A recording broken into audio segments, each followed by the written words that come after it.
Hello दोस्तों, कैसे हैं आप सब। दोस्तों मैं हूं सीए पंकज सरावगी और आज की वीडियो में हम जो हमारा जून 2024 का एग्जाम हुआ था उसका जो पेपर हुआ था financial management and business data analytics, उसका आज हम फुल डिटेल्ड सॉल्यूशन डिस्कस करने वाले हैं। जैसा कि मैंने आपको प्रॉमिस किया था, जब आपका एफएमबीडीए का पेपर हुआ था मैंने आपको एमसीक्यू के क्वेश्चन के आंसर तो इमीडिएट दे दिए थे और मैंने आपको बोला था जल्द ही मैं आपके लिए पूरे पूरे पेपर के सॉल्यूशन लेकर आऊंगा। तो आज वो दिन आ गया है और आज हम डिटेल्ड में फुल पेपर का सॉल्यूशन का डिस्कशन करने वाले हैं। देखो हमारा ये जो इंटरमीडिएट का एग्जाम हुआ जून 2024 में, ऑफ कोर्स सबको आइडिया है कि ओल्ड सिलेबस ओवर हो गया, तो अभी सारे एग्जाम अपने सिलेबस 2022 में हुए। पेपर की मैं बात कर रहा हूं एफएमबीडीए की, 100 नंबर का पेपर 3 घंटे में अपने को अटेम्प्ट करना होता है, जिसमें दो सेक्शन बने हुए होते हैं, सेक्शन ए और section B. Section A compulsory section होता है जिसमें आपको 2-2 नंबर के 15 एमसीक्यू दिए जाते हैं। देखो इन एमसीक्यू का आंसर मैं आपको ऑलरेडी दे चुका हूं। अगर आपने एमसीक्यू के आंसर का वीडियो अभी तक नहीं देखा है तो आप हमारे यूट्यूब चैनल के प्लेलिस्ट में चले जाइए। प्लेलिस्ट में आपको जून 2024 सजेस्टेड आंसर में एमसीक्यू दिख जाएंगे, एमसीक्यू के आंसर दिख जाएंगे एफएमबीडीए के। तो सबसे पहले तो जो एमसीक्यू थे ऑलरेडी हम अपलोड कर चुके हैं, आपने वो वीडियो देखा होगा आई होप, बट नहीं देखा है आप प्लेलिस्ट में जाइए, सजेस्टेड आंसर 2024 जून 2024, और उसमें आपको एफएमबीडीए एमसीक्यू सॉल्यूशन मिल जाएंगे अलग से। क्योंकि देखो उसको दोबारा से डिस्कस करने का तो कोई लॉजिक बनता नहीं है, तो आप वो वीडियो वहां से देख लीजिए। और जैसा कि आज हमें डिटेल में क्या डिस्कस करना है sir, section B. Section B की अगर मैं बात करूं तो सेक्शन बी में जैसा कि हमें पता है सर, टोटलिटी में 7 क्वेश्चन गिवन होते हैं और उसमें से अपने को 5 क्वेश्चन यहां पे अटेम्प्ट करने होते हैं और हर एक क्वेश्चन की जो वेटेज है वो 14 मार्क्स की है।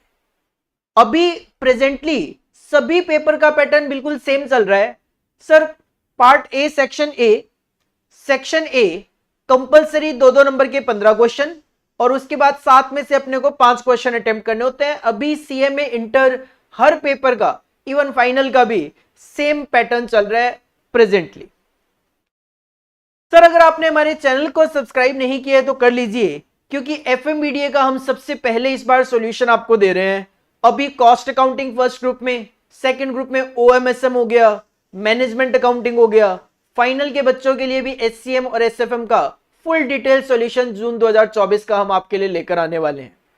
और जैसे ही आपका रिजल्ट आएगा दिसंबर 24 वाले बच्चों के लिए हम फ्री टेस्ट सीरीज लेकर आएंगे, रिवीजन सीरीज लेकर आएंगे, मॉडल क्वेश्चन पेपर सीरीज लेकर आएंगे। काफी कुछ प्लान है इस बार दिसंबर 24 के बच्चों के लिए भी। तो दिसंबर 24 के बच्चे भी ऑफ कोर्स ये वीडियो देख रहे होंगे, तो निराश होने की जरूरत नहीं, आपके लिए बहुत कुछ हमने प्लान कर रखा है दिसंबर 24 के एग्जाम्स के लिए। टेलीग्राम चैनल का लिंक डिस्क्रिप्शन बॉक्स में गिवन है, ज्वाइन करके छोड़ दीजिए किसी भी अपडेशन के लिए। मोबाइल ऐप का लिंक हमारा डिस्क्रिप्शन बॉक्स में गिवन है। मोबाइल ऐप के थ्रू हम आपको जो भी पीडीएफ वगैरह प्रोवाइड कराते हैं, जैसे आज जो मैं आपको इस वीडियो में सॉल्यूशन करा रहा हूं, इसका पीडीएफ आपको कहां मिलेगा, डिस्क्रिप्शन बॉक्स में मोबाइल ऐप का लिंक गिवन है, वो मोबाइल ऐप आप डाउनलोड कर लीजिए। मोबाइल ऐप डाउनलोड करने के बाद आपको मोबाइल ऐप के स्टोर सेक्शन में जाना है और स्टोर सेक्शन में जाके आपको वहां पे कोर्स दिख जाएगा सजेस्टेड आंसर्स का। बस उस सजेस्टेड आंसर में जाके आपको जून 2024 के सजेस्टेड आंसर जो जो हम अपलोड करते रहेंगे वो आप वहां से डाउनलोड कर सकते हो। अगर आपको कोई भी क्लासेस बाई करनी है, आप क्लासेस भी डायरेक्ट मोबाइल में देखने के लिए डायरेक्ट आप बाई कर सकते हो मोबाइल ऐप से। अगर आपको लैपटॉप के लिए बाई करनी है, आप हमारी वेबसाइट का लिंक डिस्क्रिप्शन बॉक्स में गिवन है, वहां पे ऑर्डर प्लेस कर दीजिए, आपको आपकी क्लासेस 24 to 48 आवर्स में मिल जाती है। चलिए सर स्टार्ट करते हैं। ये तो बात हो गई हमारे थोड़े से प्रमोशनल की, स्टार्ट करते हैं। Question number second. देखो क्वेश्चन नंबर सेकंड जो था वो प्योर थ्योरी क्वेश्चन था। इसके 2 पार्ट किए गए, पार्ट ए और पार्ट बी, 7-7 मार्क्स के लिए। और ये जो क्वेश्चन था इसमें पार्ट ए जो था वो था फाइनेंशियल मैनेजमेंट में से, briefly describe the primary functions of commercial banks in India. देखो अगेन मैं बता दूं, हमारी इस वीडियो का मेन पर्पज है आपके साथ प्रैक्टिकल क्वेश्चंस का सॉल्यूशन डिस्कस करना। तो थ्योरी क्वेश्चन जो है वो मैंने डायरेक्टली यहां पे लिख दिया कि आंसर नंबर 2A आपको अगर चाहिए तो आप अपने स्टडी मटेरियल को ओपन कीजिए। आपको आपके स्टडी मटेरियल के पेज नंबर 63, स्टडी मटेरियल जो इंस्टीट्यूट ने आपको दिया हुआ है, इंस्टीट्यूट ने जो स्टडी मटेरियल दिया हुआ है उसके पेज नंबर 63 पे आपको primary functions of commercial banks मिल जाएगा। और ये जो क्वेश्चन नंबर 2 का बी पार्ट था, सर ये क्वेश्चन दिया गया आपको बिजनेस डेटा एनालिटिक्स बीडीए में से। The implementation of data mining in finance and management is one of the important segment of business data analytics. In this context, briefly illustrate the data mining के applications को आपने बताना था। Sir इसका solution आप अपने इंस्टीट्यूट के study material के पेज नंबर 639 पे देख सकते हो, पेज नंबर 639 पे देख सकते हो। तो sir question number 2 pure theoretical था, इसको एज सच मैं क्या ही पढ़ के बताऊं, अब आपको बता दिया है कि आप यहां पे जाके देख लीजिए और अपने आंसर को एनालाइज कर लीजिए। और फ्यूचर के जो बच्चे हैं वो इन क्वेश्चंस को जरूर करके जाएं, क्योंकि क्वेश्चन थ्योरेटिकल रिपीट होने के चांसेस भी रहते हैं। तो मेनली हम स्टार्ट कर रहे हैं अपने प्रैक्टिकल क्वेश्चन, क्वेश्चन नंबर 3 से। सर क्वेश्चन नंबर 3 जो था, इसका जो पार्ट ए है that is given from ratio analysis. 7 marks की वेटेज के लिए आपको यहां पे 4 डिमांड पूछी गई। क्या क्वेश्चन है? The following ratio and information relate to the business of ABC limited. आपको सबसे पहले बताया गया credit period allowed to debtors. Credit period allowed to debtors का मतलब है डेटर्स कलेक्शन पीरियड, जिसका फॉर्मूला होता है average debtors divided by credit sales multiply by 12। इसके बाद गिवन है inventory turnover ratio 8 times. Sir inventory turnover ratio का फॉर्मूला होता है cost of goods sold divided by average inventory. इसके बाद है lag in payment to supplier. इसका मतलब सप्लायर को आप 1 महीने के बाद पे करते हो, तो this is nothing, it is creditors payment period. Formula होता है आपका average creditors divided by credit purchases multiply by 12। इसके बाद ग्रॉस प्रॉफिट रेशियो गिवन है 25%, जिसका फॉर्मूला होता है ग्रॉस प्रॉफिट अपॉन में सेल्स इनटू 100। आपको ओपनिंग स्टॉक, ओपनिंग इन्वेंट्री बता दिया 1,05,000 है, एंड लास्ट में आपको ग्रॉस प्रॉफिट बता दिया for the year ended 31 March 2024 amounted to 3 lakh. तो ऑफ कोर्स आप सबसे पहले ग्रॉस प्रॉफिट रेशियो का एप्लीकेशन करके सेल्स कैलकुलेट कर पाओगे। Assume that all purchases and sales are on credit. जो भी आप परचेज निकाल रहे हो, सेल्स निकाल रहे हो, सारा का सारा क्रेडिट बेसिस पे है। And closing value of debtors and creditors are not different from their opening value.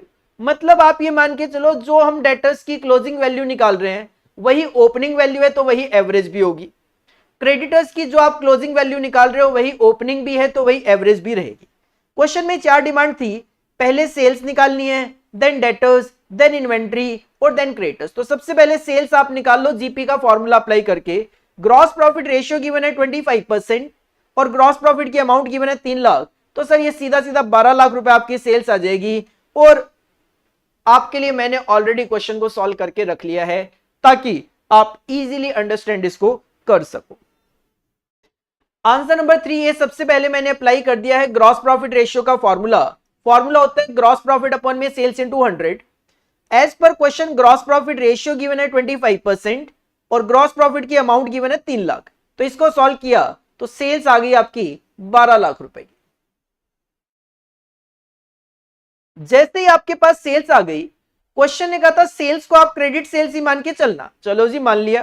तो अब आप डेटर्स कैलकुलेट कर सकते हो with the help of average collection period, जिसका फॉर्मूला होता है average debtors divided by credit sales into में 12। एवरेज कलेक्शन पीरियड गिवन है 2 months is equal to average debtors calculate करना हमारा टारगेट है। क्रेडिट सेल्स आपने अभी अभी 12 लाख कैलकुलेट की है, मल्टीप्लाई बाय 12। इसको सॉल्व किया, आपको आपके एवरेज डेटर्स पता चल गए 2 लाख। और क्वेश्चन ने कहा जो एवरेज डेटर्स है वही आपके क्लोजिंग डेटर्स भी रहेंगे, वही ओपनिंग डेटर्स भी रहेंगे, तो आपको डेटर्स मिल गए। जैसे ही आपको यहां पे सेल्स पता चली और आपको यहां पे ग्रॉस प्रॉफिट ऑलरेडी पता था 3 लाख, तो आप यहां पे कॉस्ट ऑफ गुड सोल्ड भी कैलकुलेट कर सकते थे, sales minus GP. Sir sales 12 lakh, GP question में गिवन था 3 लाख, तो 9 लाख रुपए आपका कॉस्ट ऑफ गुड सोल्ड आ गया था। और अगर आपके पास कॉस्ट ऑफ गुड सोल्ड हो तो आप इन्वेंट्री टर्नओवर रेशियो की हेल्प से क्लोजिंग इन्वेंट्री कैलकुलेट कर सकते हो। पहले एवरेज आएगी देन क्लोजिंग निकाल लेंगे।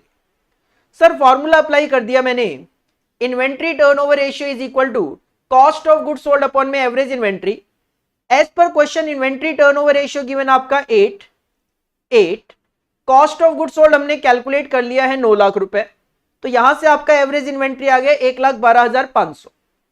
1,12,500 अगर आपका एवरेज इन्वेंट्री और क्वेश्चन आपसे क्या जानना चाह रहे हैं क्लोजिंग, तो आप पहले एवरेज इन्वेंट्री का फॉर्मूला अप्लाई कर लो। एवरेज इन्वेंट्री का फॉर्मूला होता है opening inventory plus closing inventory divide by 2। Average inventory हमने कैलकुलेट कर लिया 1,12,500। ओपनिंग इन्वेंट्री क्वेश्चन में गिवन था सर ओपनिंग इन्वेंट्री 1,05,000 है, क्लोजिंग इन्वेंट्री में कैलकुलेट करना चाहता हूं, एक्स एज्यूम कर लिया डिवाइडेड बाई 2। इसको सॉल्व किया तो हमें हमारा X that is closing inventory मिल गया 1,20,000। This is the third requirement of your question. और लास्ट रिक्वायरमेंट थी आपकी सन्ड्री क्रेडिटर्स की, तो इसके लिए आप हेल्प ले लो क्रेडिटर्स पीरियड की, that is lag in payment to supplier 1 month. Sir formula होता है average creditors divided by credit purchases multiply by 12। Creditors payment period given है 1 मंथ, एवरेज क्रेडिटर्स अपने को कैलकुलेट करना है। सर क्रेडिट परचेजेस के लिए आप हेल्प ले low cost of goods sold के दूसरे फॉर्मूले की। कॉस्ट ऑफ गुड्स सोल्ड का फॉर्मूला होता है opening plus purchases minus closing. आपके पास कॉस्ट ऑफ गुड्स सोल्ड आपने कैलकुलेट कर लिया था 9 लाख, आपने ओपनिंग इन्वेंट्री क्वेश्चन से पिक कर लिया 1,05,000। परचेजेस हम यहां से कैलकुलेट करना चाह रहे हैं, क्लोजिंग इन्वेंट्री हमने कैलकुलेट कर ली थी 1,20,000। तो यहां से आपको आपका परचेज पता चल गया 9,15,000, और क्वेश्चन ने कहा था जो आप परचेज निकाल रहे हो उसको क्रेडिट परचेज ही मान के चलना। ठीक है जी, 9,15,000 क्रेडिट परचेज मान लिया, मल्टीप्लाई बाय 12, इसको सॉल्व किया, आपको आपका एवरेज क्रेडिटर्स पता चल गया 76,250। तो बस सर ये 4 रिक्वायरमेंट थी क्वेश्चन में, और जिसकी वेटेज क्या थी 7 marks. I hope easy question था, काफी सारे बच्चों ने इसको ठीक ही किया होगा, क्योंकि एक इजी क्वेश्चन था। इस तरीके के क्वेश्चंस आप अपनी क्लासेस, अगर आपने हमसे क्लासेस ली हुई है, काफी सारे क्वेश्चंस आप करके जाते हो। अगर आपने सेल्फ स्टडी करी है, स्टडी मटेरियल में भी इस तरीके के काफी सारे क्वेश्चंस आपको देखने को मिल जाते हैं।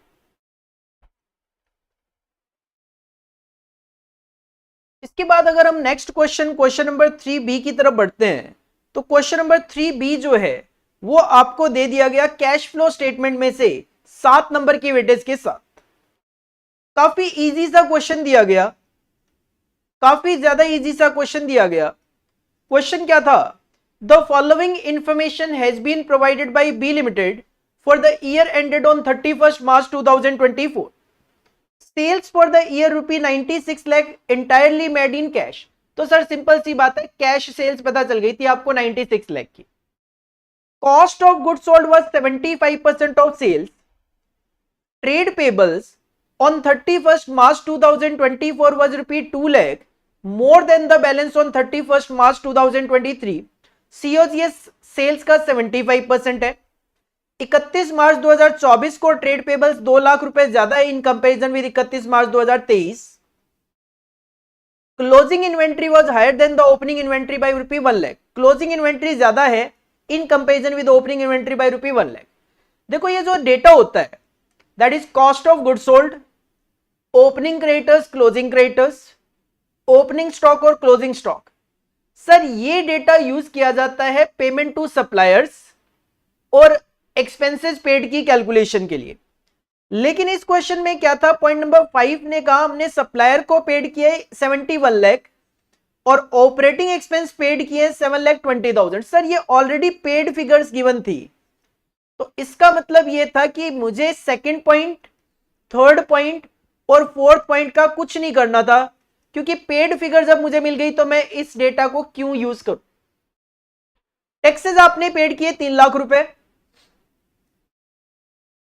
ऑपरेटिंग एक्टिविटी का पार्ट है सेल्स, ऑपरेटिंग एक्टिविटी का पार्ट है सप्लायर्स, ऑपरेटिंग एक्टिविटी का पार्ट है एक्सपेंस। सर टैक्सेस पेड भी ऑपरेटिंग एक्टिविटी में लास्ट में आएगा। The company paid equity dividend ₹2,40,000 during the year. Sir financial activity, financing activity. The company acquired a land for ₹8 lakh and bought a new machinery for 4 lakh. Sir investing activity, outflow. Interest receive हुआ आपको investment पे 20,000, again investing activity. आपको opening cash भी given है और closing cash भी given था। Question ने कहा you are required to prepare a cash flow statement for the year ended 31 March 2024 as per AS3। तो सर इससे इजी कैश फ्लो स्टेटमेंट का क्वेश्चन नहीं हो सकता। इसका सॉल्यूशन भी ऑलरेडी आपके लिए प्रिपेयर करके रखा है ताकि आपको ज्यादा टाइम यहां पे ना लगाना पड़े। सर कैश फ्लो स्टेटमेंट बनाना था, बी का cash flow from operating activity, investing activity, financing activity part किए। सबसे पहले कैश सेल्स आ जाएगा 96 लाख। सेकंड, थर्ड और फोर्थ डेटा इररिलेवेंट। सप्लायर का पेमेंट 71 लाख का नेगेटिव में शो कर दो। एक्सपेंसेस पेड 7,20,000 नेगेटिव में शो कर दो। टैक्सेस पेड नेगेटिव में शो कर दो 3 लाख रुपए का। 2,40,000 रुपए इक्विटी डिविडेंड पेड है फाइनेंसिंग एक्टिविटी में शो कर दो नेगेटिव में। लैंड और मशीनरी आपने खरीदी है 8 लाख, 4 लाख जो है नेगेटिव में शो कर दो इन्वेस्टिंग एक्टिविटी में। और जो 20,000 रुपए आपको इंटरेस्ट रिसीव हुआ है इन्वेस्टमेंट से वो पॉजिटिव शो कर दो इन्वेस्टिंग एक्टिविटी में। सर बस इतना ही तो डेटा था, बाकी तो ओपनिंग क्लोजिंग गिवन था। तो cash flow from operating activity निकाला 14,80,000 पॉजिटिव आया। Cash flow from investing activity 11,80,000 negative आया और फाइनेंसिंग एक्टिविटी से 2,40,000 नेगेटिव आया।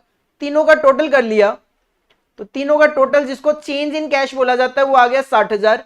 इसमें ऐड किया ओपनिंग कैश 80,000 तो आप अपने क्लोजिंग कैश 1,40,000 पे पहुंच गए। अपना आंसर मैच हो गया। तो सर 7 मार्क्स का कैश फ्लो स्टेटमेंट का क्वेश्चन इससे इजी कुछ नहीं हो सकता कैश फ्लो स्टेटमेंट के अंदर। तो टाइम भी ज्यादा नहीं लगना था, 7 नंबर का क्वेश्चन है। आपको इस क्वेश्चन को करने के लिए अप्रॉक्स 13 मिनट मिल रहे हैं। आपको इस क्वेश्चन को करने में 13 मिनट लगे भी नहीं होंगे। नहीं तो कैश फ्लो के स्टेटमेंट के क्वेश्चन तो अच्छे अच्छे क्वेश्चन गिवन होते हैं जो आपके 15 से 20 मिनट तक भी कंज्यूम करवा जाते हैं। तो एक इजी क्वेश्चन था जो कि आपको 7 नंबर के लिए देखने को मिला। इसके बाद जो ये क्वेश्चन नंबर 4 था, क्वेश्चन नंबर 4 के पार्ट ए में आपको कंपैरेटिव इनकम स्टेटमेंट पूछा गया और पार्ट बी जो था उसके अंदर आपको कॉस्ट ऑफ कैपिटल में से एक क्वेश्चन पूछा गया। वेटेज तो 7 मार्क्स की ही चल रही है सबकी। Question number 4A, the income statement of X limited for the year ending on 31 March 2023 and 31 March 2024 are given below. अपने पास 2 सालों का डेटा गिवन है, इनकम स्टेटमेंट गिवन है। अपने को कंपैरेटिव इनकम स्टेटमेंट बनाना है। इनकम स्टेटमेंट बना के दिया है, जस्ट कंपैरेटिव बना के देना है, फॉर्मेटिंग करनी है।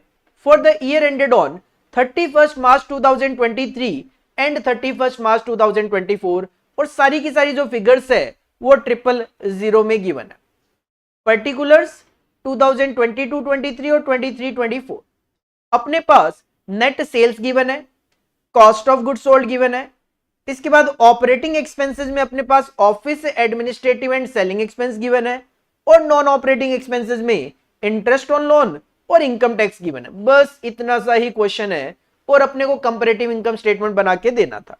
सर ऑलरेडी मैंने आपके लिए क्वेश्चन का आंसर तैयार कर रखा है। Answer number 4A, comparative income statement of X limited, और इसकी फॉर्मेटिंग होती है पर्टिकुलर्स। ईयर लेने हैं दोनों के दोनों 2022-23 और 23-24। इंक्रीज और डिक्रीज कंसीडर करना है अमाउंट टर्म्स में और इंक्रीज और डिक्रीज कंसीडर करना है परसेंटेज टर्म में। देखो इनकम स्टेटमेंट कॉपी पेस्ट करने वाली बात है। सबसे पहले अपने को नेट सेल्स कॉपी कर लेनी है 18902500 कॉपी हो जाएगा। पहले ये कंप्लीट कर लेते हैं, उसके बाद इंक्रीज डिक्रीज लिख देंगे।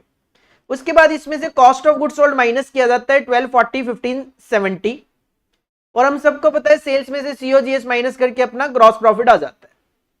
ग्रॉस प्रॉफिट में से आप अदर ऑपरेटिंग एक्सपेंस अपने माइनस करते हो। ऑपरेटिंग एक्सपेंसेस में यहां पे office admin and selling given था तो 270,314।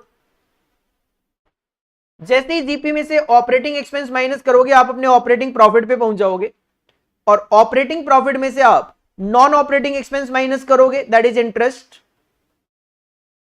इंटरेस्ट, तो आप अपने प्रॉफिट बिफोर टैक्स पे पहुंच जाओगे। जिसमें से टैक्स माइनस करोगे इनकम टैक्स तो आप अपने प्रॉफिट आफ्टर टैक्स पे पहुंच जाओगे। सर ये तो a statement of income FM में जो ऑलमोस्ट हर चैप्टर में आप बनाते हो वही हो गया। अब क्या करना है आपको, कंपैरेटिव स्टेटमेंट बनाने के लिए ये डेटा सीधा साथ में लिख के इंक्रीज और डिक्रीज अमाउंट में निकाल लेना है। सर 2023-24 की फिगर में से 2022-23 की फिगर माइनस करनी है। 2500 minus 1890, 1570 minus 1240, 930 minus 650। Answer positive में आ रहा है प्लस में लिखो, नेगेटिव में आए तो माइनस में लिख देना।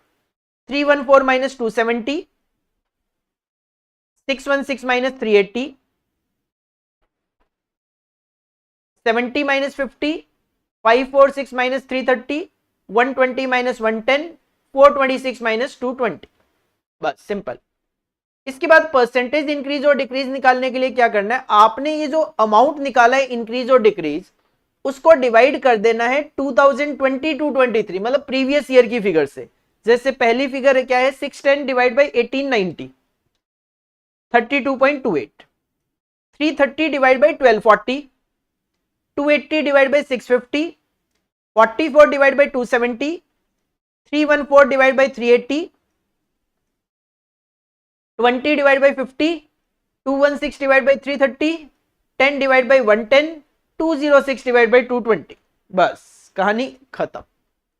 सर ये 7 मार्क्स की वेटेज का क्वेश्चन था, इजी क्वेश्चन था, करना तो कुछ है ही नहीं, फॉर्मेटिंग देनी है, एक तरीके से प्रेजेंटेशन देनी है। और इसके बाद जो क्वेश्चन नंबर 4 का बी पार्ट था उसमें आपको कॉस्ट ऑफ कैपिटल का एक क्वेश्चन दे दिया गया। कॉस्ट ऑफ कैपिटल का एक क्वेश्चन दे दिया गया 7 नंबर की वेटेज का, जिसमें आपको बुक वैल्यू और मार्केट वैल्यू दोनों के अकॉर्डिंगली कैलकुलेशन पूछी गई। थोड़ा सा टाइम कंज्यूमिंग क्वेश्चन जरूर लगा मुझे। PQR limited has the following book value capital structure. ये जो अमाउंट है ये बुक वैल्यूज है। इक्विटी कैपिटल 15 करोड़ का, 11% प्रेफरेंस कैपिटल है 1 करोड़ का, रिटेन्ड अर्निंग्स है 20 करोड़ का, 13.5% डिवेंचर्स है 10 करोड़ का और 15% लोन है 12.5 करोड़ का। एडिशनल इंफॉर्मेशन में कहते हैं expected equity dividend per share D1 given आपके पास 3.6। The dividend per share is expected to grow at a rate of 7%, growth rate given है 7% का, और market price per share P0 given है 40 रुपीज शेयर का। तो आप यहां से इजीली D1 अपॉन में P0 plus G 3.6 divide by 40 plus 0.07 करके अपना KE कैलकुलेट कर सकते हो। सबसे पहले KE कैलकुलेट कर दिया मैंने, D1 अपॉन में P0 प्लस जी, D1 गिवन था 3.6, P0 40, ग्रोथ रेट 0.07, आपका 16% का KE आ गया। Second point, 11% preference shares are redeemable after 10 years at par. Sir पहली बात तो ये कि रिडीमेबल प्रेफरेंस शेयर का फॉर्मूला लगना है। फॉर्मूला होता है प्रेफरेंस डिविडेंड प्लस ब्रैकेट में RV माइनस NP अपॉन में N whole divide by RV plus NP divided by 2, और करंट मार्केट प्राइस चल रहा है इसका 75 पर शेयर। ऊपर आप प्रेफरेंस शेयर का फेस वैल्यू देख लो, 100 रुपए गिवन है, और 11% का अगर रेट ऑफ डिविडेंड है तो 100 का 11% 11 रुपए आपका डिविडेंड आ जाएगा। आरवी क्वेश्चन में गिवन नहीं है तो फेस वैल्यू कंसीडर करोगे 100 माइनस नेट प्रोसीड 75 रुपए डिवाइड बाई एन मतलब 10 साल होल डिवाइड बाई 100, आरवी है 75, एनपी है डिवाइडेड बाई 2। तो KP is equal to PD plus RV minus NP upon में N whole divide by RV plus NP divide by 2। Sir 100 रुपए की face value 11% का dividend plus 100 का redeemable value रखना है, क्वेश्चन में नहीं गिवन है, फेस वैल्यू लेना है। मार्केट नेट प्रोसीड आएगा 75 रुपए market price divide by life given है क्वेश्चन में 10 साल की, whole divide by RV 100 NP 75 divide by 2। इसको सॉल्व करोगे it will be 0.1543, percentage term में लिखे तो it will be 15.43%। Third point, 13.5% debentures are redeemable after 6 years at par. Sir redeemable debentures हैं, फॉर्मूला होगा interest into 1 minus tax rate plus bracket में RV minus NP upon में N whole divide by RV plus NP divide by 2। Current market price given है 80 रुपए का debenture का, only interest is tax deductible. Sir नहीं भी लिखा हुआ हो तो भी इंटरेस्ट को ही टैक्स डिडक्टिबल लिया जाता है, प्रिंसिपल वैल्यू को टैक्स डिडक्टिबल हम लेते भी नहीं है। तो फॉर्मूला इंटरेस्ट, सर डिबेंचर देखो जरा कितने का गिवन है, 100 रुपए का, तो 100 रुपए का 13.5% आपका इंटरेस्ट आ जाएगा 13.5 रुपए plus into 1 minus tax rate. Sir tax का रेट क्वेश्चन में गिवन है 40% प्लस आरवी क्वेश्चन में नहीं गिवन है तो फेस वैल्यू लेंगे 100 रुपए माइनस एनपी मार्केट प्राइस रहेगा 80 divided by N. N given है सर, लाइफ गिवन है क्वेश्चन में, डिवेंचर रिडीम करोगे 6 साल के बाद तो 6 whole divide by RV 100 plus NP 80 divided by 2 it will be equal to 0.1270। तो 12.7% आपका केडी आ जाएगा, 12.7% आपका केडी कैलकुलेट होके आ जाएगा। इसके बाद आपका एक टर्म लोन और था, इसके लिए भी आप कैलकुलेशन कर सकते हो। टर्म लोन का कोई मार्केट प्राइस वगैरह तो होता नहीं है, तो इसके लिए आप सीधा सीधा केडी निकाल सकते हो, interest rate into 1 minus tax rate. तो 15% इंटू 1 माइनस टैक्स रेट 40%, तो ये आ जाएगा आपका 13.5 माइनस 40%, 8.1% आपका टर्म लोन के लिए केडी आ जाएगा। क्वेश्चन क्या चाहते हैं? क्वेश्चन चाहते हैं you are required to calculate the weighted average cost of capital using, पहले बुक वैल्यू वेट्स ले लो। तो बनाओ statement of WACC book value basis पे, statement of WACC book value basis पे 5 कॉलम में आप बनाते हो, सोर्सेज, अमाउंट, वेट मतलब प्रोपोर्शन, सीओसी मतलब कॉस्ट ऑफ कैपिटल, और जब डब्ल्यू को सीओसी से मल्टीप्लाई करके सम अप करते हैं तो हमें हमारा डब्ल्यूएसीसी पता चलता है। सोर्सेज में आपके पास क्वेश्चन में 5 सोर्सेज गिवन है, कॉपी करो। Equity capital 15 crore, 11% preferential capital 1 crore, retained earning 20 crore, 13.5% debenture 10 crore और 15% लोन 12.5 करोड़। सर ये कॉपी वाली बात हो गई, दिस एंड दिस, इसका टोटल कर दिया 58.5 करोड़ आ गया। वेट्स निकाल लो, 15 divide by 58.5, 1 divide by 58.5, 20 divide by 58.5, 10 divide by 58.5, 12.5 divide by 58.5, total हमेशा वेट का 1 होता है।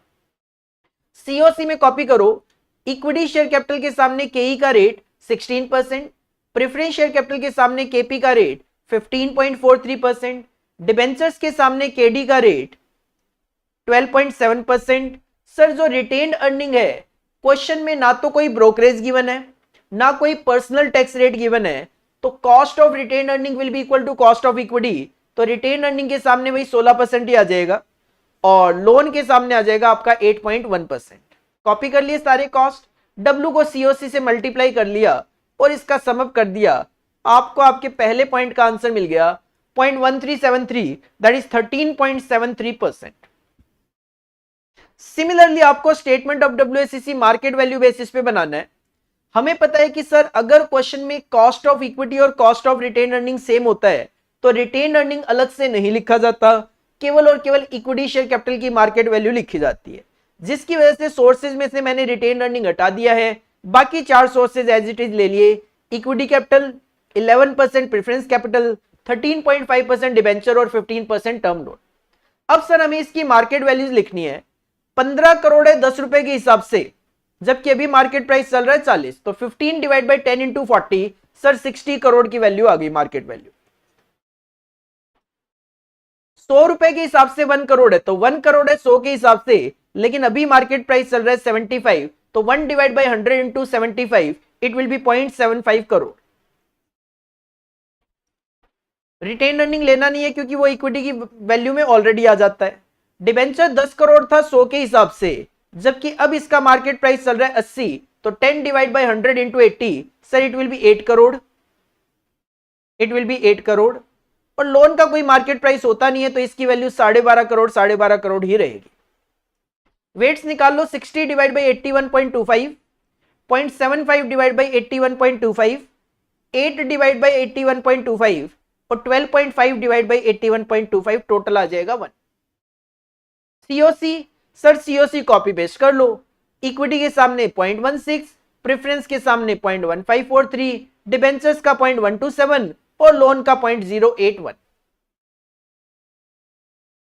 डब्ल्यू को सीओसी से मल्टीप्लाई करके सम अप करेंगे, हमें हमारा WACC as per market value weights पता चल जाएगा। This is the question for 7 marks, but इस क्वेश्चन को करने में टाइम लगेगा आपको।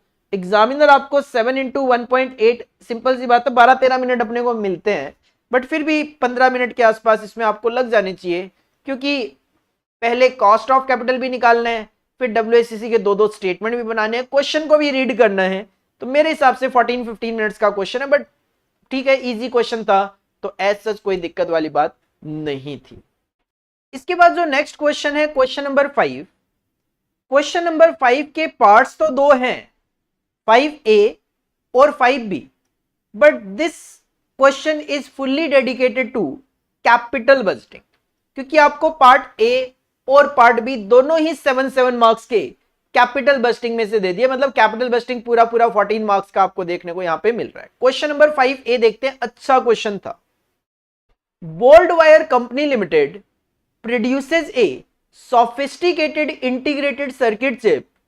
Last year, the research and development department of the company designed and prototyped an improved model of the chip. The marketing department of the company made a forecast that it would be able to sell 8,000 units of the new chip in the next year. 8,000 unit आप बेच पाओगे. However, additional investment would be required to buy and install new machinery for production, and the cost of new machinery would be rupee 25 lakhs. Sir, that will be your initial cash outflow, 25 lakh rupees cost of machine, and that would have an economic life रहेगी 4 साल की. The salvage value of the machine at the end of the 4 years would be nil. तो इसका मतलब 4 साल में हर साल आप 6,25,000 रुपए इसको डेप्रिशिएट कर सकते हो. The marketing department also informed that during the period of 4 years there would be certain advertising and promotional expenditure. कुछ आपको एडवर्टीजमेंट और promotional expenditure पे खर्च करना पड़ेगा, necessary for selling the new chips, and the details of such expenses are given below. आप देखोगे हर साल एडवर्टीजमेंट और प्रमोशन की अमाउंट अलग अलग है, लेकिन अगर आप ध्यान से देखोगे तो एडवर्टीजमेंट और प्रमोशन दोनों को मिला के हर साल आप 1.5 लाख रुपए ही खर्च कर रहे हो.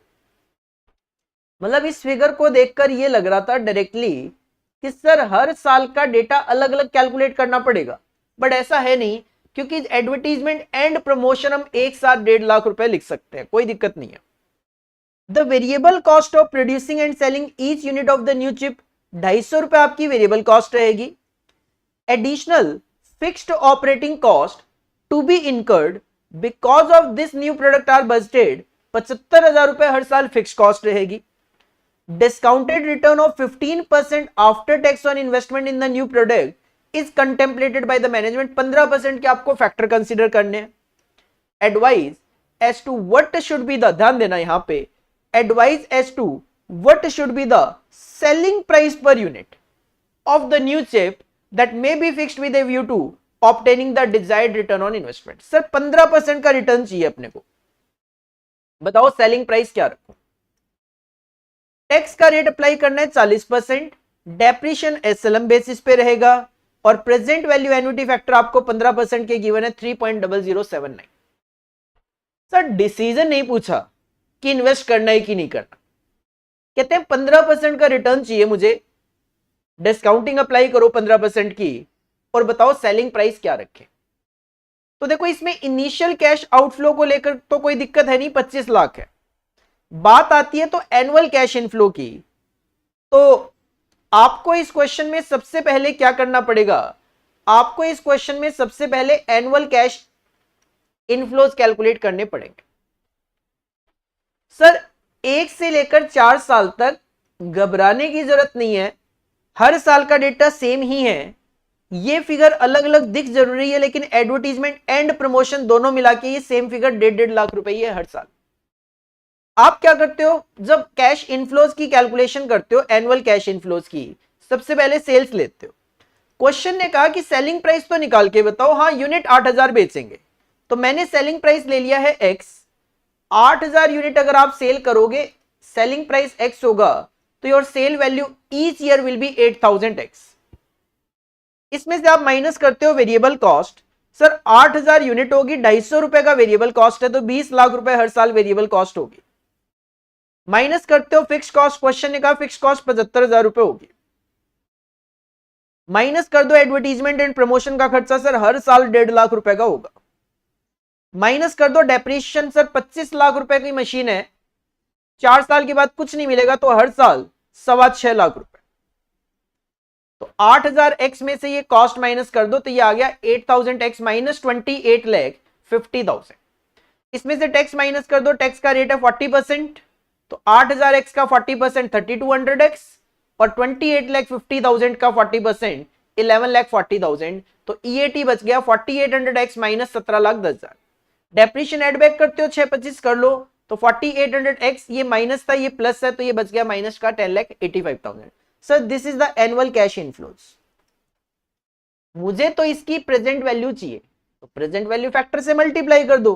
क्वेश्चन में प्रेजेंट वैल्यू फैक्टर गिवन था 15% 4 साल का 3.0079, उससे मल्टीप्लाई कर दिया इसको तो ये आ गया present value 14,437.92x minus 32,63,571.5। Sir this is the present value of cash inflow. Initial cash outflow given आपके पास 25 लाख रुपए मशीन की कॉस्ट। तो इस सिचुएशन में करना क्या होता है, एनपीवी का फॉर्मूला लगाओ, present value of cash inflow minus initial cash outflow. Present value of cash inflow copy करो, initial cash outflow 25 lakh given है और जब क्वेश्चन बोले कि मुझे तो ये रिटर्न चाहिए और कैलकुलेशन मिसिंग हो तो उस सिचुएशन में एनपीवी को हमेशा 0 रख लो। अकॉर्डिंगली इसको सॉल्व करते हैं तो x कैलकुलेट होके आएगा 399.2। तो 399.2 का अगर हम सेलिंग प्राइस रखते हैं तो उस सिचुएशन में हम 15% का रिटर्न आफ्टर टैक्स यहां पे जनरेट कर सकते हैं। Next question, question number 5B, जैसा कि मैंने पहले भी आपको कहा कि ये भी कैपिटल बस्टिंग में से ही क्वेश्चन है। C limited is considering a proposal of installing a drawing equipment. Sir एक कंपनी सी लिमिटेड एक ड्राइंग इक्विपमेंट खरीदने की सोच रही है and the equipment would involve a cash outlay of ₹12 lakh and net working capital of ₹1,60,000। तो initial cash outflow में purchase cost of equipment आ जाएगा 12 लाख रुपए और introduction of net working capital introduce आ जाएगा 1,60,000। तो 13,60,000 रुपए आपका इनिशियल कैश आउटफ्लो होगा। इसका सॉल्यूशन बना रखा है मैंने आपके लिए। तो आंसर नंबर 5B, सबसे पहले इनिशियल कैश आउटफ्लो आप कैलकुलेट कर सकते हो ईयर 0 में। Purchase cost of equipment 12 lakh, 1,60,000 working capital introduce, 13,60,000 आपका इनिशियल कैश आउटफ्लो आएगा। The expected life of the project is 5 years without any salvage value. तो सर अगर 12 लाख रुपए को 5 साल में आप डेप्रीशिएट करोगे विदाउट एनी साल्वेज वैल्यू तो 12 लाख डिवाइडेड बाई 5 2,40,000 का डेप्रीशिएशन होगा each year. Assume that C Limited is allowed to charge depreciation on straight line basis for income tax purpose। नहीं भी लिखा हुआ तो भी हम straight line basis ही अप्लाई करते हैं। The estimated before tax cash inflows are given below। Sir before tax cash inflow का मतलब होता है EBDT, earning before depreciation and tax। तो before tax cash inflows given आपके पास सारी की सारी फिगर 000 में गिवन है 5 साल तक। द एप्लीकेबल इनकम टैक्स का रेट आपको 35% अप्लाई करना है। C limited opportunity cost of capital 12% per annum के आपको प्रेजेंट वैल्यू फैक्टर लेने हैं। The management has determined that acceptable payback period and discounted payback period for the equipment are 3.6 years and 4.5 year respectively. Question कहता है अगर payback period जो है वो 3.6 years एक्सेप्टेबल है, मतलब पेबैक पीरियड इससे कम हुआ या इतना हुआ तो चलेगा, इससे ज्यादा नहीं। सिमिलरली डिस्काउंटेड पेबैक पीरियड 4.5 साल, इससे कम होगा तो चलेगा, ज्यादा होगा तो नुकसानदायक है। तो इस बेसिस पे अपने को सिलेक्शन करके देना है। Advise the management on the proposal based on payback period and discounted payback period. 12% पे आपको 5 साल के फैक्टर गिवन है। तो सर इनिशियल कैश आउटफ्लो तो कैलकुलेट कर ही चुके हो आप। बनाओ table of annual cash inflow 6 column में, क्योंकि 5 साल का डेटा है और हर साल का ईबीडीटी अलग अलग गिवन है। एनुअल कैश इनफ्लो आप कैलकुलेट करोगे, पर्टिकुलर्स 5 साल का डेटा 1 2 3 4 5। सबसे पहले आपके पास क्वेश्चन में ईबीडीटी गिवन है, कॉपी कर लो 480, 550, 420, 360 और 320। सर ये कॉपी हो गया। ईबीडीटी में से सबसे पहले आप माइनस करते हो डेप्रिसिएशन, 12 लाख है, सारी फिगर 000 में है तो 1200, तो 1200 divide by 5 240 each year will be the depreciation. Minus कर दो, आपको आपका ईबीटी मिल गया। ईबीटी में से आप माइनस करते हो टैक्स। सर टैक्स का रेट गिवन है 35%, तो 35% ऑफ ईबीटी माइनस कर दो, आपको आपका ईएटी पता चल जाएगा और उसमें डेप्रिसिएशन जो ऊपर माइनस किया था वो ऐड बैक कर दो। जब आप हर साल की कैलकुलेशन अलग अलग कर रहे हो तो fifth year will be your terminal year, तो टर्मिनल का डेटा भी इसमें डाल देते हैं। स्क्रैप वैल्यू तो कुछ नहीं थी, लेकिन जो आपने वर्किंग कैपिटल इंट्रोड्यूस करी थी वो तो रिलीज करवाओगे 160 की वापस, तो 160 लास्ट में ये कंसीडर कर लो। एडिशन कर लिया, एनुअल कैश इनफ्लो आ गया। मुझे पेबैक पीरियड निकालना है, तो उसमें हमें क्या करना होता है, एनुअल कैश इनफ्लो का क्यूमुलेशन करना होता है। तो एनुअल कैश इनफ्लो का क्यूमुलेशन मैंने यहां पे कर दिया है। क्यूमुलेशन आप सबको पता होगा क्या होता है, 396, फिर सेकंड ईयर में प्लस कर लो 441.5, देन थर्ड ईयर ऐड कर लो, फोर्थ ईयर ऐड कर लो, फिफ्थ ईयर ऐड कर लो, आपको आपका क्यूमुलेटिव कैश इनफ्लो पता चल गया। अपना इनिशियल कैश आउटफ्लो कितना था, 13,60,000, मतलब 1360। तो सर 1360 आएगा 1194.5 और 1512.5 के बीच में, तो सिंपल सी बात है और आंसर विल बी 3 प्लस, तो 3 प्लस इसका जो नेक्स्ट ईयर है उसके पूरे साल में, फोर्थ ईयर में अगर मैं बात करूं तो फोर्थ ईयर में आपको 318 का कैश इनफ्लो आ जाएगा। तो एक साल में 318 का आ जाएगा, लेकिन मुझे कितना चाहिए, मुझे 1360 में से 1360 में से ऑलरेडी 1194.5 तो मिल चुका है, तो बैलेंस हमें चाहिए, तो that will be your 3.52 years. Answer years में लिखते हो 3.52, मंथ्स में निकालते हो it will B 3 years 6.25 months, और अगर और ओपन करते हो तो 3 साल 6 महीने 7 दिन के आसपास आपका आंसर आएगा। क्वेश्चन ने कहा था पेबैक पीरियड की बात करें तो 3.6 ईयर्स। सर ठीक है, 3.6 ईयर्स से कम ही है, 3.52 ईयर्स 3.6 से कम ही है, तो एक्सेप्टेबल है। पेबैक पीरियड के बेसिस पे अगर प्रोजेक्ट की बात करूं तो दिस इज एक्सेप्टेबल। साथ में क्वेश्चन ने आपको डिस्काउंटेड पेबैक पीरियड की भी बात करी है, तो डिस्काउंटेड पेबैक पीरियड कैलकुलेट करने के लिए आपको चाहिए present value of cash inflow का क्यूमुलेशन। तो मैंने स्टेटमेंट बनाया है, year cash inflows present value interest factor at the rate of 12%। जब कैश इनफ्लो को फैक्टर से मल्टीप्लाई करोगे प्रेजेंट वैल्यू आएगी, देन हम इसका क्यूमुलेशन कर लेंगे। क्वेश्चन है 5 साल का 1 2 3 4 5 कैश इनफ्लोज आप कैलकुलेट कर चुके थे, इसको आप कॉपी कर लो। 396, 441.5, 357, 318 एंड 452। सर ये कॉपी कर लिया। प्रेजेंट वैल्यू फैक्टर क्वेश्चन में गिवन है, क्वेश्चन से कॉपी कर लो। 0.893, 0.797, 0.712, 0.636, 0.567। सर ये भी कॉपी हो गया। कैश इनफ्लो को प्रेजेंट वैल्यू फैक्टर से मल्टीप्लाई करोगे आपको प्रेजेंट वैल्यू मिल जाएगी, इसका टोटल भी कर दिया मैंने। क्यूमुलेट करना है 353.63 प्लस 351.88 705.51 प्लस 254.18 ये आ जाएगा 959.69 प्लस 202.25 ये आ जाएगा 1161.94 प्लस 256.28 करोगे इट विल बी 1418.22। अपना इनिशियल कैश आउटफ्लो कितना था, सर अपना इनिशियल कैश आउटफ्लो था 1360, तो 1360 आएगा आपका 1161.94 और 1418.22 के बीच में, तो यार आंसर विल बी 4 प्लस, तो डिस्काउंटेड पेबैक पीरियड आएगा 4 प्लस। इसका जो नेक्स्ट ईयर है उसमें आपको मिलेगा 256.28, मतलब एक साल में मिल रहा है 256.28, बट अपने को जरूरत कितनी है सर 1360 में से 1161.94 ऑलरेडी आ चुका है, तो बैलेंस हमें चाहिए यहां पे। इसको सॉल्व किया तो आंसर आया 4.77 ईयर्स या फिर 4 ईयर्स 9.27 मंथ।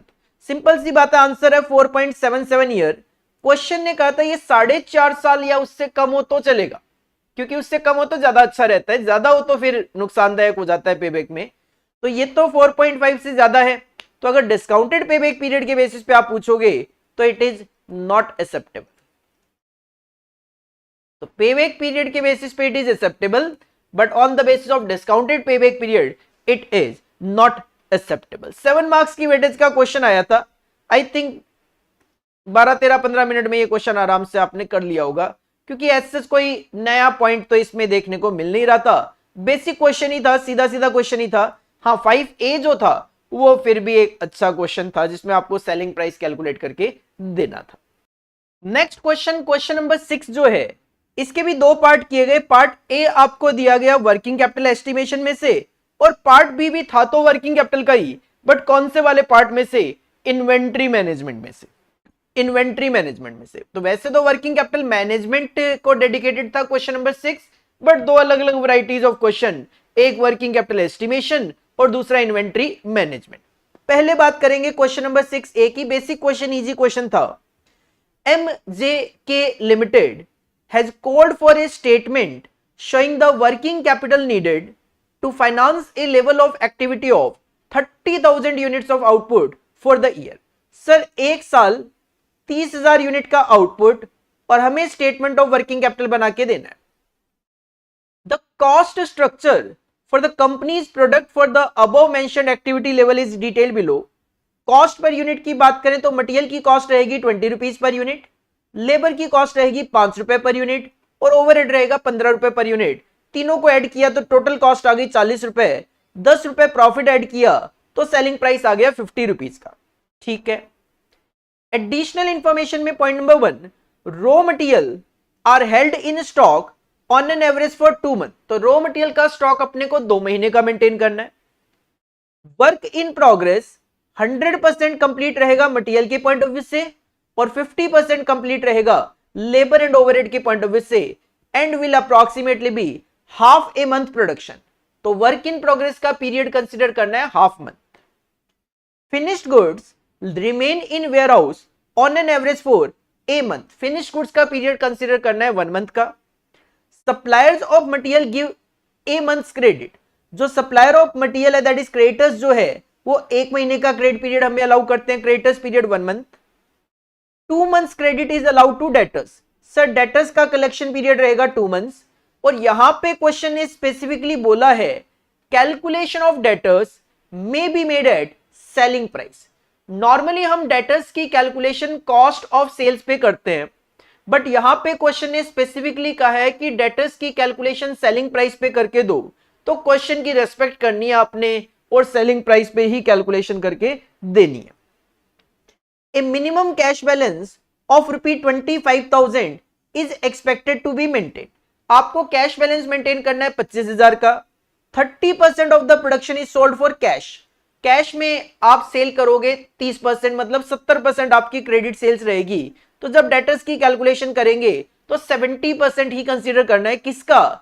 सर 30,000 यूनिट का। अगर आपने 30,000 यूनिट बेची है तो उसमें 30% जो है वो कैश में है, तो 70% ही क्रेडिट है और डेटर्स केवल क्रेडिट सेल्स की वजह से रेज होते हैं। It may be assumed that production is continued evenly throughout the year and we have to require prepare the statement showing working capital requirement. Sir अपने को स्टेटमेंट ऑफ वर्किंग कैपिटल बना के देना है। Already solution मैंने आपके लिए तैयार कर रखा है, हेडिंग पुट करेंगे आंसर नंबर 6 से statement of working capital requirement. याद दिला दूं आपको, मैं ये जो सॉल्यूशन दिखा रहा हूं यहाँ पे, अगर आपको इसका पीडीएफ चाहिए तो डिस्क्रिप्शन बॉक्स में हमारी मोबाइल ऐप का लिंक गिवन है, आप हमारा मोबाइल ऐप डाउनलोड कीजिए और ध्यान से सुनिए कैसे डाउनलोड करना है। मोबाइल ऐप डाउनलोड कीजिए, मोबाइल ऐप डाउनलोड करने के बाद उसके स्टोर सेक्शन में जाना है। स्टोर सेक्शन में हमारे पेड और फ्री कुछ कोर्सेज होते हैं जिसमें नोट्स वगैरह जो है वो हम फ्री ऑफ कॉस्ट प्रोवाइड करा रहे हैं आपको। तो आप, और जो वीडियो क्लासेस है वो पेड रहेगी वहां पे। तो आपको कोर्स में सजेस्टेड आंसर देखना है। जस्ट सजेस्टेड आंसर पे क्लिक करेंगे, देन कंटेंट पे क्लिक करेंगे तो आपको वहां पे सब्जेक्ट वाइज सजेस्टेड आंसर मिल जाते हैं। एफएमबीडीए पे क्लिक करना, आपको वहां पे ये सजेस्टेड आंसर का पीडीएफ मिल जाएगा। आप उसको वहां से डाउनलोड करके अपने पास रख सकते हो। कभी मिस हो जाए दोबारा ऐप पे जाइए, दोबारा आप डाउनलोड करके रख सकते हो। चलिए सर, हम बनाएंगे statement of working capital requirement. 3 column में बनाते हैं, पर्टिकुलर्स, कैलकुलेशन एंड अमाउंट। सबसे पहले हम करंट एसेट्स लेते हैं और करंट एसेट्स में भी सबसे पहले नॉर्मली मैं कैश लिया करता हूं 25,000 रुपए का। सर सबसे पहले करंट एसेट में कैश आ जाएगा 25,000 रुपए का। इसके बाद हम स्टॉक लेते हैं, उसमें भी स्टॉक ऑफ मटेरियल सबसे पहले 30,000 यूनिट है, मटेरियल की कॉस्ट है 20, तो 30,000 into 20 that will be your raw material consumed, divide by 12 months in a year, multiply by raw material का पीरियड है 2 months, that will B 1 lakh. इसके बाद आता है वर्क इन प्रोग्रेस। क्वेश्चन का वर्क इन प्रोग्रेस मटेरियल 100% रहेगा तो 20 रुपए एज इट इज ले लेंगे, लेकिन लेबर ओवरहेड 50% है तो डायरेक्ट लेबर में 2.5 रुपए आ जाएगा, 5 का 50% और इसमें 15 का 50% 7.5 आ जाएगा, तो ये आ जाएगा आपका 30 रुपए। 20, 2.5 और 7.5, 30 रुपए। तो 30,000 into 30 divided by 12 months in a year multiply by half month का आपका पीरियड है, तो इट विल बी 37,500। इसके बाद आप लोग stock of finished goods 30,000 unit है। सर फिनिश्ड गुड्स बनाने के लिए तो 20 रुपए मटेरियल भी लगाना पड़ेगा, 5 रुपए लेबर भी लगाना, 15 रहेगा, 15 ओवरहेड भी, मतलब 40 रुपए लगाने पड़ेंगे। तो 30,000 into 40 divide by 12 multiply by finished goods का पीरियड है 1 month, it will B 1 lakh. इसके बाद आप लोग डेटर्स, सर 30,000 यूनिट है बट डेटर्स रेज होते हैं ड्यू टू क्रेडिट सेल और क्वेश्चन का 30% कैश में सेल है, तो 30,000 का 70%, पहले तो 21,000 यूनिट ले लो। देन क्वेश्चन का डेटर्स की कैलकुलेशन सेलिंग प्राइस पे रहेगी, तो 30,000 का 70% इंटू 50 डिवाइडेड बाई 12 और डेटर्स का पीरियड है 2 मंथ्स का। 30,000 का 70% multiply by selling price divide by 12 into 2, 1,75,000। Sir total करोगे ग्रॉस वर्किंग कैपिटल आ गई, माइनस करते हैं हम क्रेडिटर्स। क्वेश्चन ने कहा 20 रुपए का मटेरियल होगा, तो 30,000 unit multiply by 20 divided by 12 और सप्लायर का पीरियड है 1 मंथ, तो मल्टीप्लाई बाय 1, ये आ जाएगा 50,000। सर बाकी क्वेश्चन में कुछ था ही नहीं, आंसर आ गया 387,500। तो one of the easiest question of working capital आपको यहां पे देखने को मिल रहा था 7 मार्क्स की वेटेज के लिए। इसके बाद जो नेक्स्ट क्वेश्चन था, जैसा कि मैंने कहा आपको इन्वेंट्री मैनेजमेंट में से दिया गया, नहीं इन्वेंट्री नहीं, कैश मैनेजमेंट में से दिया गया। दिख रहा था इकोनॉमिक लॉट साइज, लेकिन ये कैश मैनेजमेंट में से दिया गया, बाउमल मॉडल का question.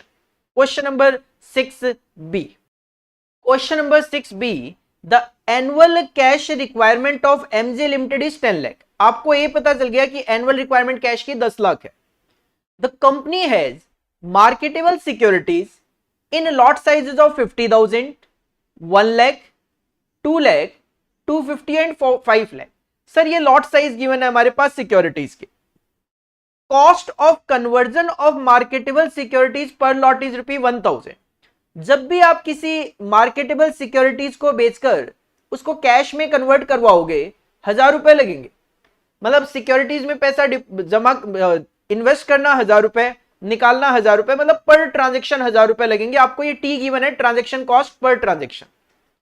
The company can earn 5% annual yield on it's security. तो अगर पैसा निकाल लोगे तो 5% वहां पे आपकी कैरिंग कॉस्ट आएगी एक तरीके से, जिसको हम इंटरेस्ट बोलते हैं यहां पे, तो that indicate I yield rate. Y भी लिख सकते हो, कोई दिक्कत नहीं है। As a cost and management accountant you are required to prepare a table indicating which lot size will have to be sold by the company। तो sir हमें क्या करना है, हमें निकालनी है कॉस्ट, और जिस लेवल पे सबसे कम कॉस्टिंग आएगी बस वही हमारा बेस्ट लॉट साइज होगा। दो तरीके की कॉस्ट होती है, एक होती है ट्रांजेक्शन कॉस्ट और एक होती है आपकी opportunity cost, that is interest cost. यहां पे लॉट साइज 5 गिवन है, तो आपको टोटलिटी में 6 कॉलम लेने पड़ेंगे, 6 कॉलम लेने पड़ेंगे। तो मैंने आंसर ऑलरेडी बना लिया आपके लिए। स्टेटमेंट ऑफ कॉस्ट 6 कॉलम में, particulars, lot sizes of 50,000, 1 lakh, 2 lakh, 2 lakh 50,000 और 5 लाख। सबसे पहले ट्रांजेक्शन कॉस्ट फॉर्मूला होता है ए अपॉन में लॉट साइज इनटू में टी। एक कैलकुलेशन मैंने करके दिखाई है। ए था सर अपना 10 लाख, पहला लॉट साइज था 50,000, मल्टीप्लाई बाय टी गिवन था क्वेश्चन में 1,000, तो ये आ गया आपका 20,000। जैसे ही आपका लॉट साइज डबल होगा तो डिनोमिनेटर डबल हो जाएगा, तो आपकी कॉस्ट आधी रह जाएगी 10,000। फिर 1 लाख से 2 लाख पे जाओगे, फिर आपकी कॉस्ट आधी रह जाएगी 5,000। 2 लाख से 2.5 लाख पे जाओगे, कैलकुलेशन कर लो, 10 लाख का रिक्वायरमेंट है, 2.5 लाख का एक लॉट होगा, तो टोटल लॉट हो गए 4 ट्रांजेक्शन करोगे 1,000 रुपए के हिसाब से 4,000, और 2.5 से 5 पे जाओगे तो फिर आधी कॉस्ट हो जाएगी 2,000। सिमिलरली अपॉर्चुनिटी कॉस्ट जो इंटरेस्ट की कॉस्ट आएगी, वो फॉर्मूला होता है half of the lot size into में आई, 1/2 मल्टीप्लाई बाय लॉट साइज है 50,000 इनटू रेट ऑफ यील्ड कितना था 5%, 1250। सिमिलरली आप सभी में कैलकुलेशन कर सकते हो, तो ये आपका टोटल आ जाएगा। और टोटल कॉस्ट आप देखोगे सबसे कम कहां पे, 10,000 रुपए की 2 लाख के लेवल पे। तो इकोनॉमिक लॉट साइज फिलहाल हमारे लिए क्या है, 2 लाख कैश कन्वर्जन वाला, कि सर अगर अपने को कभी कैश कन्वर्ट करवाना है सिक्योरिटीज को बेचकर, तो आप 2-2 लाख वाली जो सिक्योरिटीज है उसको बेचो 10 लाख रुपए में कन्वर्ट करने के लिए। मतलब अपनी जो 10 लाख रुपए की कैश रिक्वायरमेंट है उसको सेटिस्फाई करने के लिए 2-2 लाख वाली जो सिक्योरिटीज है उनको बेचोगे, तो आपकी जो नुकसान है, कॉस्ट है, वो कम से कम होगी। साथ में क्वेश्चन का also show that the economic lot size can be obtained by the Baumol model. Sir Baumol model के अकॉर्डिंगली इकोनॉमिक लॉट साइज का फॉर्मूला होता है 2 into A into T divided by I, under root में पूरा formula. तो 2 into A question में given था 10 lakh, T given था 1000 रुपए, और इंटरेस्ट की कॉस्ट थी 5%। 5% लिखा जाता है 0.05। इसको सॉल्व किया तो सर ये भी 2 लाख ही आया। मतलब टेबल के थ्रू कर लूं चाहे फार्मूले के थ्रू, आंसर मेरा सेम आ रहा है। सर 2 लाख रुपए वाली जो मार्केटेबल सिक्योरिटीज है उनसे आप कैश में कन्वर्ट कराओ, आपकी कॉस्टिंग उस सिचुएशन में कम से कम होगी। 7 नंबर का ये क्वेश्चन था, ये भी मैं कहूंगा एक बेसिक और इजी क्वेश्चन ही आपको देखने को मिल रहा था कैश मैनेजमेंट में से। अदरवाइज कई बार क्या होता है, कैश मैनेजमेंट में से बहुत बड़ा क्वेश्चन आता है जिसको सॉल्व करने में 20-20, 25-25 मिनट लग जाते हैं। तो सर कहीं ना कहीं ये क्वेश्चन मेरे हिसाब से एक रीजनेबल क्वेश्चन लगा, 7 नंबर की वेटेज के लिए इजी क्वेश्चन था।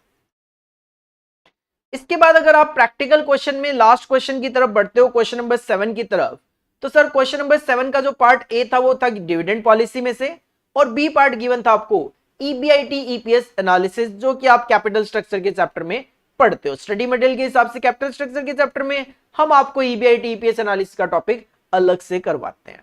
Question number 7 part A. Question number 7A, Excel limited has 1 lakh outstanding share of ₹10 each, 1 lakh shares हैं। The company earns a rate of 24% on its investment.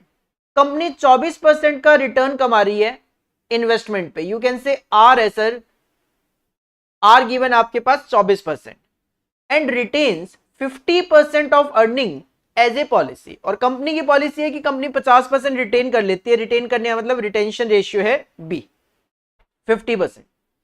If cost of capital is 18%, K E given है, calculate price of the share according to Gordon model.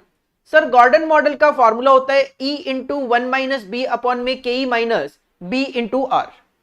The company has total investment of around 10 lakh in asset, 10 lakh रुपए का investment है। तो company 10 lakh रुपए का 24% 2,40,000 रुपए कमाएगी 1 lakh shares पे, तो ₹2.40 की अर्निंग आ जाएगी। इसका सॉल्यूशन भी मैंने ऑलरेडी तैयार करा हुआ है आपके पास। सबसे पहले ई निकाल दिया। सर 10 लाख रुपए का इन्वेस्टमेंट था, 24% रिटर्न कमाया मतलब 2,40,000, 1 लाख शेयर्स पे, तो 2.4 आपका ई आ गया। आर था 24%, बी गिवन था, रिटेंशन गिवन था आपके पास 50%, और के ई गिवन था आपके पास 18%। फॉर्मूला लगा दिया as per Gordon, P0 is equal to E into 1 minus B upon में K E minus B into R. Sir E निकाल लिया आपने 2.4 इंटू 1 माइनस रिटेंशन रेशियो है 50%, डिवाइड बाई के ई 18%, माइनस बी 50% इंटू आर 24%। इसको solve किया, 20 रुपए आपका प्राइस कैलकुलेट होके आ रहा है। इसके बाद क्वेश्चन है इफ पे आउट रेशियो चेंजेस टू 10%, 90%। मतलब मैं ये मान के चल रहा हूं, क्वेश्चन कहना चाह रहा है अगर पे आउट रेशियो को 10% कर दिया जाए, 90% कर दिया जाए, analyse how will the share price change. तो फिर प्राइस किस तरीके से चेंज होगा। ध्यान देना, यहां पे तो रिटेंशन रेशियो बोल रहे थे और यहां पे ये पे आउट रेशियो बोल रहे हैं। तो 10% का पे आउट होने का मतलब है 90% का रिटेंशन, और 90% पे आउट होने का मतलब है 10% का रिटेंशन। ठीक है, तो पहले मैं 10% पे आउट ले रहा हूं, मतलब 90% रिटेंशन।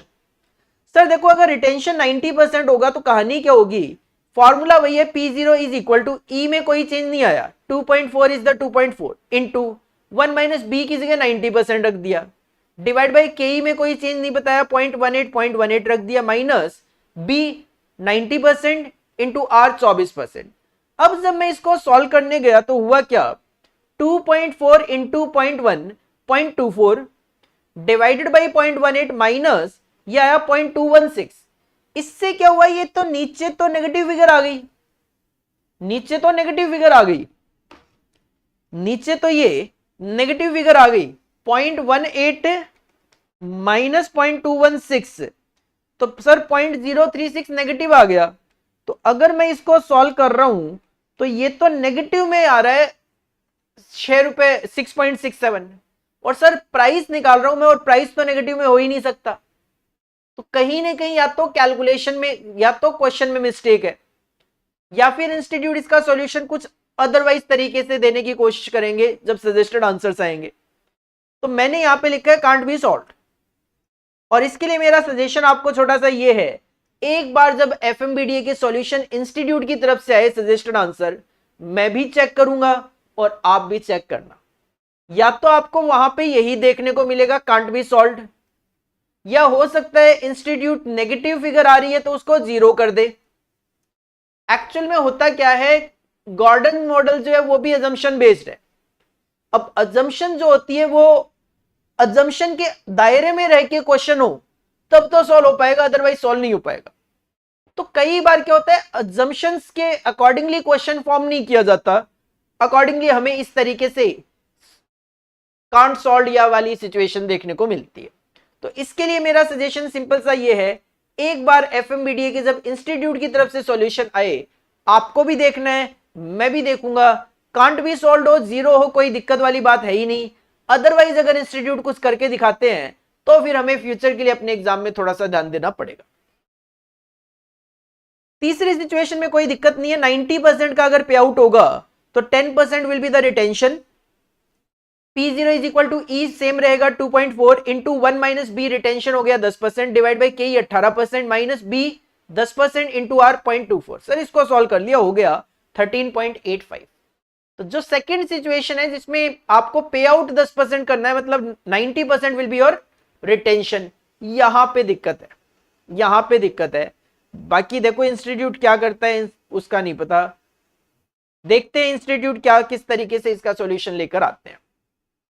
और बाकी ऑप्टिमम पूछा है तो सर ऑप्टिमम तो ये कंपनी क्या है, इसका आर इज ग्रेटर देन के ही है, तो ये ग्रोइंग कंसर्न है, और ग्रोइंग कंसर्न के केस में ऑप्टिमम पे आउट जो होता है, ऑप्टिमम पे आउट जो होता है वो 0% होता है। तो रिटेंशन 100%, पे आउट इज 0 क्योंकि आर इज ग्रेटर देन के ई। थ्योरेटिकल तो आप लिख ही सकते हो, कोई दिक्कत है नहीं। प्रैक्टिकली दिक्कत आ रही है सॉल्व करने में क्योंकि क्वेश्चन को फॉर्मेशन में कहीं ना कहीं गड़बड़ हुई है। और इसके बाद जो लास्ट प्रैक्टिकल क्वेश्चन था, क्वेश्चन नंबर 7 का B part, that is given from capital structure topic EBIT EPS analysis. Easy question, J limited currently has an equity share capital of ₹40 lakh consisting of 40,000 equity share of ₹100 each। तो 40 लाख रुपए अपने आप ही हो गए क्योंकि 100 रुपए वाले 40,000 शेयर्स हैं। सिमिलर सिंपल सी बात करूं, प्रेजेंटली अपने पास 40,000 इक्विटी शेयर्स है। The management is planning to raise another ₹30 lakh to finance a major program of expansion through one of the 4 possible financing plan. Company को 30 लाख रुपए की जरूरत है। 4 ऑप्शन है इसके लिए कंपनी के पास, और वो क्या ऑप्शन है? पहला ऑप्शन है entirely through equity shares. Sir ठीक है, आपको अगर 30 लाख रुपए की जरूरत है, सारा का सारा अगर आप इक्विटी शेयर से लेकर आओगे तो 30 लाख डिवाइडेड बाई 100, आपको शेयर इश्यू करने पड़ेंगे 30,000। आपको शेयर इश्यू करने पड़ेंगे 30,000। अगर आप ऑप्शन बी के लिए जाओगे तो 15 लाख रुपए के इक्विटी शेयर 100 रुपए के अकॉर्डिंगली 15,000 इक्विटी शेयर इश्यू करने पड़ेंगे, and the balance through 8% debentures. तो सर बचा हुआ 15 लाख पे आपको 8% के हिसाब से 1,20,000 का इंटरेस्ट देना पड़ेगा। ऑप्शन सी में आप 10 लाख रुपए के इक्विटी शेयर इश्यू करोगे 100 रुपए के अकॉर्डिंगली, तो 10,000 नए शेयर इश्यू करोगे, और बचा हुआ जो 20 लाख है उसके लिए लोन ले लोगे 9% रेट ऑफ इंटरेस्ट पे, तो 20 लाख रुपए का 9% 1,80,000 रुपए आपको इंटरेस्ट पे करना पड़ेगा। ऑप्शन डी में 15 लाख रुपए का इक्विटी शेयर 100 रुपए के हिसाब से 15,000 नए shares equity, and balance through preference share with 5% dividend. तो बचा हुआ 15 लाख के प्रेफरेंस शेयर इश्यू करोगे, 15 लाख का 5% 75,000 आपको प्रेफरेंस डिविडेंड पे करना पड़ेगा। The companies expected earning before interest and tax EBIT रहेगा 15 लाख का। टैक्स का रेट आपको लेना है 50%। As a cost and management accountant you are required to analyse the EPS, अपने को EPS निकालना है, एंड फाइनेंशियल लेवरेज भी निकालना है। That will be authorised under each of the above scheme of financing, हर प्लान में, एंड कमेंट देना है बेस्ट प्लान कौन सा होगा। सर बेस्ट प्लान वही होता है जिसमें EPS ज्यादा हो और लेवरेज आपको कम देखने को मिले। प्लान है 4 तो कॉलम लेने पड़ेंगे 5। बनाओ स्टेटमेंट ऑफ इनकम। ऑलरेडी मैंने आपके लिए बना रखा है, हेडिंग पुट करेंगे answer number 7B statement of income. 5 column में particulars, plan A B C और डी। सबसे पहले आप ईबीआईटी लेते हो जो कि क्वेश्चन में गिवन है 15 लाख रुपए, तो कॉपी कर दिया EBIT 15 lakh 15 lakh 15 lakh and 15 lakh. EBIT में से माइनस किया जाता है इंटरेस्ट। पहले ऑप्शन में इंटरेस्ट नहीं है, दूसरे ऑप्शन में आप 15 लाख के डिबेंचर इश्यू करोगे, 8% का रेट ऑफ इंटरेस्ट होगा तो 1,20,000 का इंटरेस्ट देना पड़ेगा। और प्लान सी में आप बचा हुआ 20 लाख रुपए का लोन लोगे 9% के हिसाब से, तो 20 लाख का 9% 1,80,000 आपको इंटरेस्ट पे करना पड़ेगा। ईबीटी आ गया, टैक्स माइनस कर दो इसमें से, दैट इज 50% का रेट है, 50% आप टैक्स माइनस कर दोगे, आपको आपका अर्निंग आफ्टर टैक्स मिल गया। अर्निंग आफ्टर टैक्स में से माइनस करेंगे प्रेफरेंस डिविडेंड जो कि केवल और केवल प्लान डी में देखने को मिल रहा है। 15 लाख रुपए का 5%, 75,000 रुपए का प्रेफरेंस डिविडेंड माइनस कर दो केवल और केवल प्लान डी में। अकॉर्डिंगली आपको आपका earning available for equity share holder पता चल गया, जिसको डिवाइड करेंगे नंबर ऑफ इक्विटी शेयर से तो हमें ईपीएस मिलेगा। देखो क्वेश्चन ने कहा 40,000 शेयर्स तो पहले से ही है, तो 40,000 शेयर्स तो होंगे ही होंगे, भले ही आप plan A B C D कोई भी अडॉप्ट करना। लेकिन अगर आप पहला प्लान अडॉप्ट करोगे तो 30 लाख के इक्विटी शेयर इश्यू करने हैं 100 रुपए के हिसाब से, तो नए शेयर जाएंगे 30,000, तो टोटल शेयर्स हो जाएंगे आपके 70,000। दूसरे प्लान में आप 15 लाख रुपए के इक्विटी शेयर इश्यू करोगे।